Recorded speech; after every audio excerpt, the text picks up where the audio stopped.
സ്വർണ്ണക്കൊള്ള നവംബർ 17 മണ്ഡലതലത്തിൽ പ്രതിഷേധ ജ്യോതി തെളിയിക്കുമെന്ന് KPCC പ്രസിഡന്റ് സണ്ണി ജോസഫ്. ശബരിമല സ്വർണ്ണക്കൊള്ളയിലെ മുഴുവൻ പ്രതികളെയും അറസ്റ്റ് ചെയ്യണമെന്നും ദേവസ്വം മന്ത്രി രാജിവെക്കണമെന്നും ആവശ്യപ്പെട്ട് 17-ാം തീയതി കോൺഗ്രസ് വാർഡ് കമ്മിറ്റികളുടെ ആഭിമുഖ്യത്തിൽ പ്രതിഷേധ ജ്യോതി തെളിയിക്കുമെന്ന് KPCC പ്രസിഡന്റ് പറഞ്ഞു.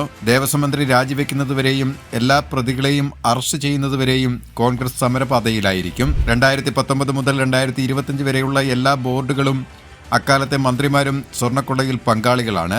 സ്വർണ്ണക്കൊള്ളയിലെ റിമാൻഡ് റിപ്പോർട്ടും കോടതി ഉത്തരവും മന്ത്രി ഉൾപ്പെടെയുള്ളവർ കുറ്റക്കാരാണെന്ന് കണ്ടെത്തിയിട്ടുണ്ട്. സ്വർണം വീണ്ടെടുക്കാനോ എത്രയാണ് നഷ്ടപ്പെട്ടതെന്നോ കണ്ടെത്തിയിട്ടില്ല. ശബരിമലയിൽ സ്വത്ത് മാത്രമല്ല നഷ്ടപ്പെട്ടത്, മറിച്ച് ആചാരാനുഷ്ഠാനങ്ങൾക്കേറ്റ കളങ്കം കൂടിയാണത്. CPM-ൽ യോഗ്യതയുള്ളവർ ആരുമില്ലാത്തതിനാലാണ് K. ജയകുമാറിനെ ദേവസ്വം ബോർഡ് പ്രസിഡന്റാക്കിയതെന്നും സണ്ണി ജോസഫ് പറഞ്ഞു. KPCC വർക്കിംഗ് പ്രസിഡന്റുമാരായ AP Anilkumar, PC Vishnunath MLA, Shafi Parambil MP എന്നിവരും പത്രസമ്മേളനത്തിൽ പങ്കെടുത്തു. സെക്രട്ടേറിയറ്റ് മാർച്ചിനു ശേഷം KPCC ഭാരവാഹികളുടെയും DCC പ്രസിഡന്റുമാരുടെയും യോഗവും രാഷ്ട്രീയകാര്യ സമിതിയും ചേർന്നു.